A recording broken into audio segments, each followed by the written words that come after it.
morning, students. In the last lecture of Unit 2, Read 1, Unforgettable Walt Disney, we have discussed about Walt's way of working and what type of struggle he did for his dream, the Disneyland, and how he made his dream come true. Disneyland એના Disneyland એનું સ્વપ્ન હતું અને એ માટે એણે કેટલો struggle કર્યો, કેટલો સંઘર્ષ કર્યો એ આપણે જોયું હતું. And at last Disneyland opened in July 1955. 1955 માં ડિઝનીલેન્ડ ઓપન થયું અને ત્યારથી કીધેલું છે કે લાખો પ્રવાસીઓ, લાખો ટુરિસ્ટ એને જોવા માટે આવ્યા. પછી આપણે એ પણ જોયું કે the success didn't change Walt's nature. Success ને લીધે વર્લ્ડ નો સ્વભાવ ક્યારે બદલાયો નહીં. He remained the same as he was before the success. Success પહેલા જેવા હતા એવા જ એ પછી રહ્યા. He didn't like parties and night outs. અને મોડે સુધી રાત્રે બહાર જવું ને એવું ગમતું નહીં. પાર્ટીઝ એને ગમતી નહીં. He used to avoid the parties. તો એને શું ગમતું? તો કે બર્ગર ની સાથે મરચું ખાવું. એ સિવાય તો કે પાટા ઉપર એના ઘરની નજીક છે રેલવે ટ્રેક હતો, તો એ રેલવે ટ્રેક્સ ઉપર ચાલવા જવું. They were his hobbies. એ તેના શોખ હતા. એટલે સુધી આપણે જોયેલો. Now open page number 13 in the second column and second paragraph. બીજી કોલમનો બીજો પેરેગ્રાફ ત્યાં સુધી આપણે ક્યાંથી આપણે જોવાનું છે. What do you do with all your money? A friend once asked him. એક વખત વર્લ્ડના મિત્રએ તેને પૂછ્યું કે આ બધા પૈસાનું તું શું કરે છે, કારણ કે પૈસા એને મળી ગયા. He became a rich man. પૈસા તેની પાસે પુષ્કળ હતા. તો એના મિત્રએ તેને પૂછ્યું આ બધા પૈસાનું તું કરે છે શું?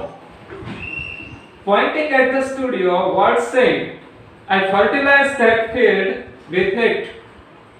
Fertilize એટલે કે તો કે પેલું આપણે ખાતર નાખવાની જે ક્રિયા હોય ને એને ફર્ટિલાઇઝ કર્યું કહેવાય, ફળદ્રુપ કરવું.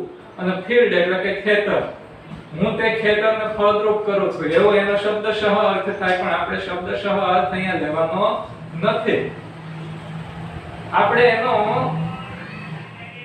ભાવાર્થ લેવાનો છે.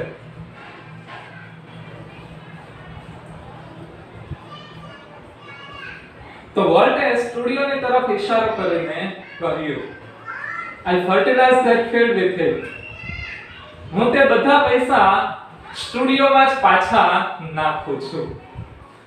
જે એના કાર્ટૂનનો સ્ટુડિયો છે, ડિઝનીલેન્ડ છે, એમાં જે પાછા જે આવે એ બધું પાછું એમાં ને એમાં ઇન્વેસ્ટ કરી દે.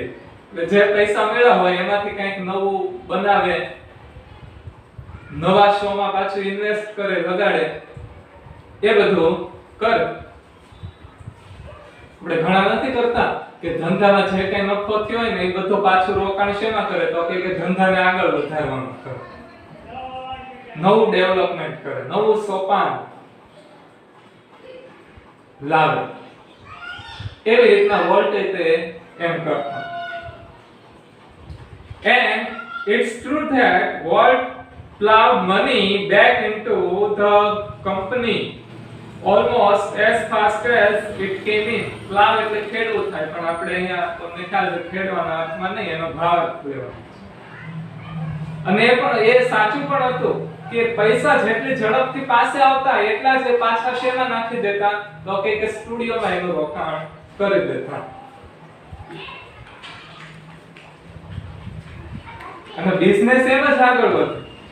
આપણે અહીંયા કહેવત છે ને કે સંતોષી નર સદા સુખી, પણ ધંધામાં એનાથી ઉલટું હોય, સંતોષી નર સદા દુખી. ધંધામાં એટલે ધંધામાં સંતોષ હોવો જોઈએ નહીં, બિઝનેસમાં સંતોષ હોવો જોઈએ નહીં. અંતે એન્ટરટેનમેન્ટ છે પણ એક પ્રકારનો બિઝનેસ જ છે, a huge business. Entertainment company is a huge business.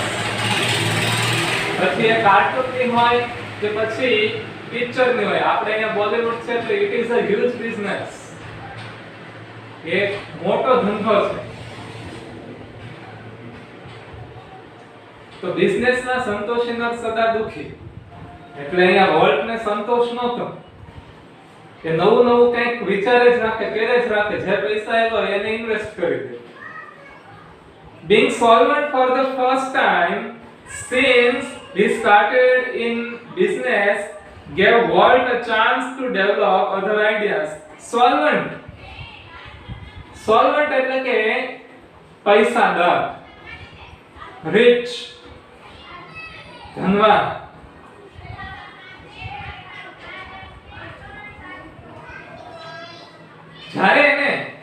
જ્યારે વોલ્ટ પૈસાદાર બન્યા ત્યારે એને એક ચાન્સ, એક તક એવી પણ મળી કે એ પોતાના બીજા વિચારોને સાકાર કરી શકે, બીજા વિચારોમાં પોતાનું રોકાણ કરી શકે. એટલે શું થાય તો કે આપણે પણ પૈસાદાર બન્યા હોય, આપણી પાસે એક જગ્યાએથી પૈસા આવ્યા હોય, એક બિઝનેસમાં આપણે સફળ થયા હોય, તો પછી આપણા પહેલાના પણ અમુક વિચારો હોય કે ના, હમણાં જો સફળતા મળે ને તો આપણે આ બીજા ધંધામાં રોકાણ કરવું છે, બીજો ધંધો ઊભો કરવો છે.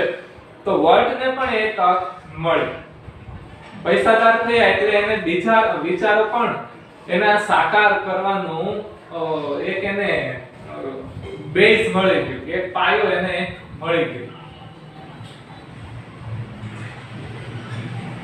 This included the development of mineral kind and alpine like very high in the Sierra Mountains. Sierra Mountains અમેરિકાનો એક વિસ્તાર છે અને એમાં એને મિનરલ કાઇન્ડ નામનું ઇન્સ્ટિટ્યૂટ ઊભું કરેલું છે. વોલ્ટ કે પોતાની માલિકીનું છે અને હજી છે. A California Institute of Art for which he donated the land and several $1 million.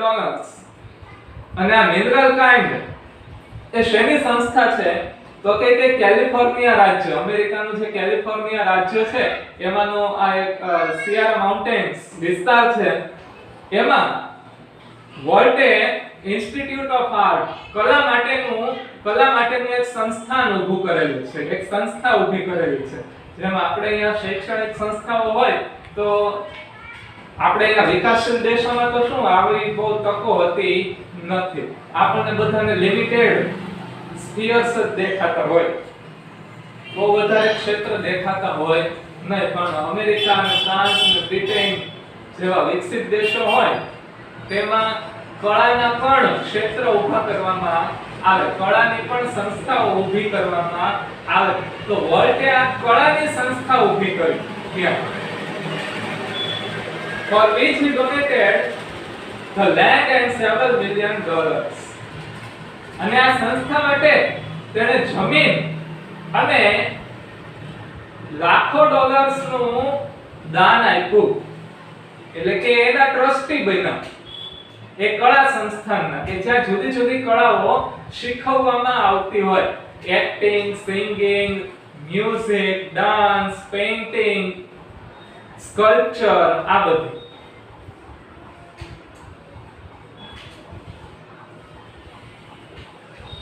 અને એની ફીસ પણ એવી હોય. કે આપણે જે અહીંયા સાયન્સ ને એ બધું ભણીએ, સાયન્સ ને એન્જિનિયરિંગ, એની કરતા પણ વધારે એની ફીસ હોય કળા શીખવાની. Most ambitious of all, $100 million Disney World and City of Tomorrow in Florida. અને એ બધામાં સૌથી ચડિયાતું એ તો $100 million એટલે કે 10 કરોડ ના રોકાણથી, 10 કરોડ ડોલરના રોકાણથી એણે જે બનાવેલું હતું એ ડિઝની વર્લ્ડ અને city of tomorrow in Florida. Florida રાજ્યમાં ડિઝની વર્લ્ડ અને સિટી ઓફ ટુમોરો આ બે નવા અમ્યુઝમેન્ટ પાર્ક એને બનાવ્યા. ઈ બે આ બધામાં સૌથી ચડિયાતા હતા. એટલે ડિઝની વર્લ્ડ બનાવ્યું, કાર્ટૂન પહેલા તો શરૂ કર્યા, એમાં સક્સેસ મળી મિકી માઉસ થી. એ પછી તો કે ધીમે ધીમે ડિઝની વર્લ્ડ બનાવ્યું, ડિઝની વર્લ્ડમાં સફળતા મળી. એ પછી તો કે આ California institute of mineral kind નામનું ઇન્સ્ટિટ્યૂટ માં એને ટ્રસ્ટી બન્યા, એમાં એને દાન આપ્યું. એ પછી તો કે ડિઝની વર્લ્ડ અને સિટી ઓફ ટુમોરો બનાવ્યો. એટલે કે કેટલું બધું સર્જન એને કર્યું. માણસને 2 થી 3 જન્મ લાગે આટલું બધું કરતા, અને એને પોતાની એક જ જિંદગીમાં પૂરું કર્યું. આટલા સ્વપ્નો, અને એ બધા પ્યોર ધંધાદારી નહીં, પણ કેવા હતા તો કે રચનાત્મક હતા, ક્રિએટિવિટી વાળા હતા, કળા વાળા હતા. તો ઘણા કહે ને કે કળામાં શું પૈસા હોય, તો એને ખાલી વોલ્ટ ડિઝની નું ઉદાહરણ જોઈ લેવું જોઈએ.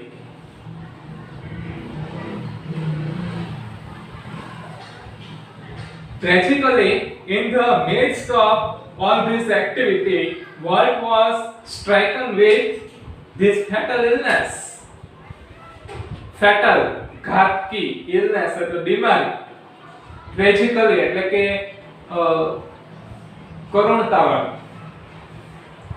કરુણા, ટ્રેજિકલી એટલે કરુણ. હા, જ્યારે દુઃખ ઉમેરાય ને, કરુણ તો આપણે દયા ભાવને કહીએ, પણ જ્યારે કરુણા દુઃખ વાળી હોય, કોઈ બાબતે દુઃખ હોય તો એને ટ્રેજિકલી કહેવામાં.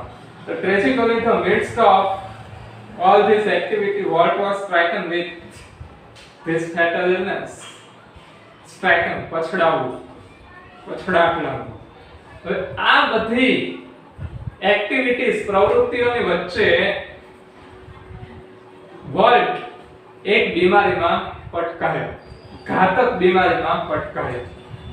I heard him refer to this cruel blow only once. મેં તેને ફક્ત એક જ વખત આ બીમારીની ફરિયાદ કરતા જોયા છે. બાકી નહીતર ઘણાને બીમારી થાય તો હું આંખ તૂટી પડે, હે ભગવાન ઉઠાવી લે.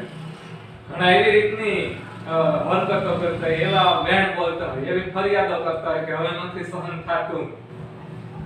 પણ વોલ્ટે એની આ ઘાતક બીમારીની ફક્ત એક જ વખત ફરિયાદ કરી. Whatever it is I have got, he told me, don't get it. મને જે કાંઈ આ થયું છે એ તને ન થાય તો સારું, એ તું નહીં કરતો.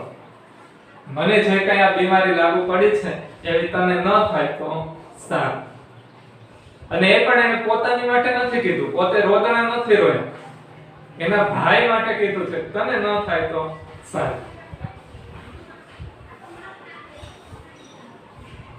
તો સામાન્ય માણસમાં, મહાન માણસમાં આ પણ ફેર હોય, એ રોદણા નથી રોતા. I visited him in the hospital the night before he died. જે રાત્રે તેઓ ગુજરી ગયા, મૃત્યુ પામ્યા, એ પહેલાની રાત્રે હું તેને હોસ્પિટલમાં મળવા ગયો હતો. Although desperately ill, he was as full of plans for the future as he had been all his life. Although તમને ખ્યાલ છે કે કોન્ટ્રાસ્ટ દર્શાવવા માટે શોઇંગ કોન્ટ્રાસ્ટ નું જે ફંક્શન છે આપણે 11 માં શીખી ગયા, એમાં ઉપયોગમાં લેવાય. કોન્ટ્રાસ્ટ દેખાડવા માટે વાક્યની શરૂઆતમાં એનો ઉપયોગ થયેલો છે અને બંને વાક્યની વચ્ચે અલ્પ વિરામ છે. આ બધું આપણે શીખી ગયેલા છીએ. ડેસ્પરેટલી ભયંકર રીતે બીમાર હોવા છતાંય એ ભવિષ્યના વિચારો કરતા હતા. એના મનમાં ભવિષ્યના વિચારો ચાલતા હતા. જેવી રીતના પહેલા તે કાર્ય કરતા એ જ રીતના અત્યારે હોસ્પિટલમાં બેઠા બેઠા પણ તેઓ ભવિષ્યના વિચાર બાબતે સક્રિય હતા.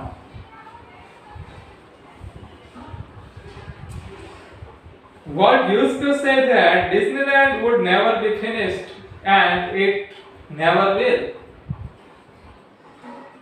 Walt કહેતા કે ડિઝનીલેન્ડ ક્યારેય ખતમ નહીં થાય, ડિઝનીલેન્ડ નો ક્યારેય અંત આવશે નહીં અને આવવાનો પણ નહોતો. જો વોલ્ટ ગુજરી ગયા નહીતર શું થાય કે મુખ્ય માણસ જ્યારે ગુજરી જાય અથવા તો એ ન રહે તો પછી શું થાય તો કે એને જે ઊભી કરેલી સંસ્થાઓ હોય એનું પતન થવા લાગે. ઘણું આપણી સામે નજર સમક્ષ જ છે. ઘણી સંસ્થાઓ એવી છે કે જે અત્યારે એનો મુખ્ય વ્યક્તિ ચાલ્યા ગયા એટલે પતન થઈ ચૂક્યું છે એમ. પણ ડિઝનીલેન્ડ એવી નથી, કારણ કે વોલ્ટે એને એસ્ટાબ્લિશ્ડ જેવી રીતના કરી છે. એ ગયા પછી એ તે એવા કેટલાય પ્રોજેક્ટ્સ મૂકતા ગયા કે જે ડિઝનીલેન્ડને હંમેશા ધબકતું રાખે અને હજી છે અને આવનારા સમયમાં પણ રહેશે. Disneyland and Disney Company, Disney Entertaining Company are immortal. એ અમર થઈ ચૂક્યા છે અત્યારે. I like to think too that Walt's influence will never be finished. અને મને પણ એવું વિચારવું ગમે છે કે વોલ્ટનો પ્રભાવ ક્યારેય ખતમ થશે નહીં. That through his creations future generation will continue to celebrate what he once described as that precious ageless something in every human being which makes us play with children's toys and laugh at silly things and sing in the bathtub and dream.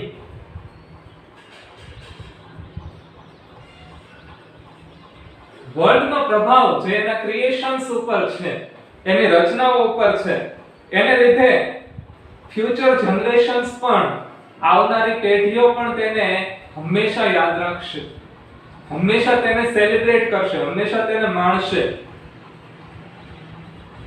અને વોલ્ટે પણ એકવાર આ બાબતે એવું કીધેલું હતું કે that precious ageless something in every human being which makes us play with children's toys. આપણામાં એવું કંઈક દરેક પેઢીએ એજલેસ હોય છે, અનંત હોય છે કે જે આપણને નાના છોકરાના રમકડાઓની સાથે રમવા માટે પ્રેરિત કરે. અને આપણામાં જે સ્વભાવ છે, આપણી અંદર જે એક નાનું બાળક વસેલું હોય એ હંમેશા કિંમતી હોય છે. અને એ કિંમતી સ્વભાવ, એ એજલેસ સ્વભાવ, અનંત સ્વભાવે બાળક જેવો માસુમિયત આપણી, જે આપણને બાળકોના રમકડાની સાથે રમવા પ્રેરિત કરે છે, and laugh at silly things, અને નાની નાની બાબતો ઉપર, રમૂજી બાબતો ઉપર આપણને હસાવે છે, અને બાથટબમાં આપણને ગાવા માટે પ્રેરિત કરે છે, અને આપણને સપના જોવરાવે છે. એ આપણો માસૂમ સ્વભાવ, આપણી ઇનોસન્સ એ હંમેશા આપણી અંદર હોય અને એ ઇનોસન્સ એ વર્લ્ડમાં હતી, એની રચનાઓમાં હતી, એટલે વર્લ્ડ અને એની રચનાઓ અમર થઈ ચૂક્યા છે. they are immortals, they are ageless. તેઓ ક્યારેય વૃદ્ધ નહીં થાય. એની રચનાઓ વર્લ્ડ પોતે અમર છે. માણસ ચાલ્યો જાય અને છતાંય તેનો પ્રભાવ સમાજ ઉપર આટલી હદરૂપી હોય તો એ માણસને અમર જ કહી શકાય. તો વર્લ્ડ આવા હતા, એણે આવું સર્જન કરેલું હતું. અને કળાઓમાં ખરેખર પૈસા, પ્રસિદ્ધિ બધું જ હોય છે. ગુલઝાર ને જાવેદ અખ્તર ને એના તમે કોટેશન્સ ને એ બધું તમે વાંચતા હો, મોબાઈલ માં એમાં રોજે રોજ ફરતા હોય, પણ એના તમને અંદાજ પણ ન હોય કે એક એક ગીતના 15 થી 20 લાખ ની અંદર લઈ પિક્ચરમાં જે ગીત ને એ બધું આવતું હોય એ કમ્પોઝ કરવાના, એ ગીત લખવાના એ 15 થી 20 લાખ લે. જો આર્ટ ની અંદર માણસની અંદર એક કલા હોય ને તોય તે એનું જીવન છે એ કરી જાય. એક કળા પણ માણસને એનું જીવન કરાવી શકે, એને સફળ બનાવી શકે. તો આ કલા હોવી મહત્વની છે. માણસની અંદર કલા હોય તો જીવન જીવવા જેવું લાગે. વોલ્ટે એ જ કીધું, છેલ્લું વાક્ય જે છે એ એની ઉપર જ છે કે કળા હશે તો જીવન જેવું રહે. અને જીવન જેવું બધાને ગમે છે અને એટલા માટે જ તે કોઈ પણ આર્ટ હોય એ એજલેસ હોય છે. તો વોલ્ટ ડિઝની નો પાઠ આપણે સારી રીતે ભણ્યા. 4-5 મિનિટ બચી છે તો બીજી કવિતાનું ઇન્ટ્રોડક્શન, રીડ 2 નું ઇન્ટ્રોડક્શન હું તમને આપી દઉં છું. શેપ નામની પોયમ છે અને પોએટ છે હરીન્દ્રનાથ ચટ્ટોપાધ્યાય. આખી પોયમમાં મૂળ વાત એ કરેલી છે કે માણસનો જ્યારે અહંકાર ઓગળી જાય પછી જેનું સાચું વ્યક્તિત્વ છે એ જાગૃત થતું હોય છે. અને મૂળ બાબત માણસ પોતે નથી હોતો, પણ એ કેવું કાર્ય કરે છે, માણસના કાર્યથી માણસ ઓળખાય છે. માણસ જેવું કાર્ય કરે એ કાર્ય એને જીવતો રાખે છે, નહીં કે માણસ પોતે તો મરી જાય છે. Humans are mortal things, but their deeds are immortal. Their deeds are eternal. માણસના કર્મો અનંત હોય છે, માણસનું જીવન મર્યાદિત હોય છે. તો માણસે કર્મ બનતા શીખવાનું છે, નહીં કે કરતા. જે હું પણનો ભાવ હોય કે ના હું કરું છું બધું, એ વાત ખોટી છે. ભગવદ ગીતામાં કેમ કીધેલું છે કે તું નથી કરતો, હું કરાવું છું તારી અંદર. અને તારા કર્મ થકી તું ઓળખાઈશ. જો તું કર્મ નહીં કરે તો પછી તારું જીવન કાંઈ કામનું નથી. તો કર્મ બનતા શીખવાનું છે, કરતા બનતા નહીં. કરતા બનો તો અહંકાર આવે, કર્મ બનો તો વિનમ્રતા આવે. કર્મ અમર રાખશે, કરતા મરી જશે. આ ભાવ જુદા જુદા 4 ઉદાહરણ દ્વારા અહીંયા દર્શાવેલો છે. એ 4 ઉદાહરણમાં પહેલું ઉદાહરણ તો પોટર કુંભારનું આપેલું છે કે કુંભાર ને પહેલા અહંકાર હોય છે કે પોતે માટલા ઘડે છે, પણ પછી જ્યારે એનો અહંકાર ઓગળે છે તો ત્યારે એ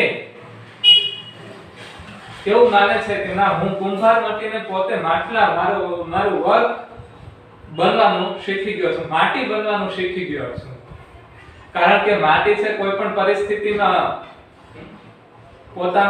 પોતાની લવચિકતાના ગુણધર્મને લીધે એ પરિસ્થિતિમાં અનુકૂળ બની શકે છે. માણસે પોતાની પરિસ્થિતિને અનુકૂળ બનવો છે, ન બને તો ફેંકાઈ જાય.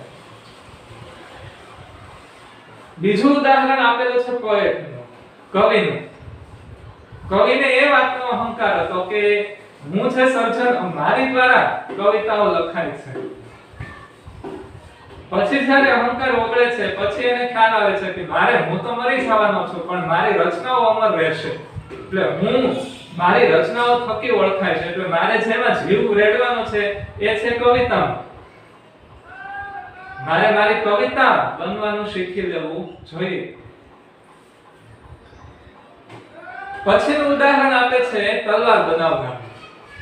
તલવાર બનાવનારને એ વાતનો ઘમંડ હતો કે હું તલવાર બનાવું છું, મારી બનાવેલી તલવાર યુદ્ધમાં સારું પ્રદર્શન કરે છે અને યુદ્ધ જીતાડે છે. પછી જ્યારે અહંકાર ઓગળે છે ત્યારે એ વાતને સ્વીકારે છે કે ના, તલવારે પોતે આ કામ કરેલું છે, મેં નહીં. યુદ્ધ તો તલવારે જીતેલા છે, હું ક્યાં તેમાં હતો. તલવાર જેમ છાની માની પોતાનું કામ કરતી રહી, તલવાર ક્યારે પોતે કહેવાય ને બોસ્ટિંગ નથી કરતી. તલવાર એ પોતાના બણગા નથી ફૂંકતી. એ તો ગળા ઉપર ફેરવે તો ગળું કપાઈ જાય. તલવાર ક્યારે બોલે ન બોલે, એ શાંતિથી એનું કામ કરે. તો એ મારે તલવાર બનવાનું શીખવાનું છે. અને ચોથી પંક્તિમાં, ચોથા સ્ટાન્ઝામાં છેલ્લે કહે છે કે પહેલાના સમયમાં હું એવો વ્યક્તિ હતો કે જે કોઈ પણ ભોગે મારા સ્વપ્ન પૂરા કરવાની કોશિશ કરતો, કોઈ પણ ભોગે સંપત્તિ મેળવવાની કોશિશ કરતો. પણ જ્યારથી મારો અહંકાર ઓગળી ગયો છે, જ્યારથી હું સુપ્રીમ પાવર, અનંત શક્તિ બ્રહ્માંડની એના કદમો ઉપર આવી ગયો છું, ત્યારથી મને ખબર પડે છે કે ના, મારે સપના જોવાના નથી, મારે સ્વયં સપનું બનવાનું છે. તો આ થોડું ઘણું ઇન્ટ્રોડક્શન મેં તમને આપ્યું છે. વિગતવાર આવતા લેક્ચરમાં એની ચર્ચા કરીશું. આજે આટલું આપણે રાખીએ છીએ.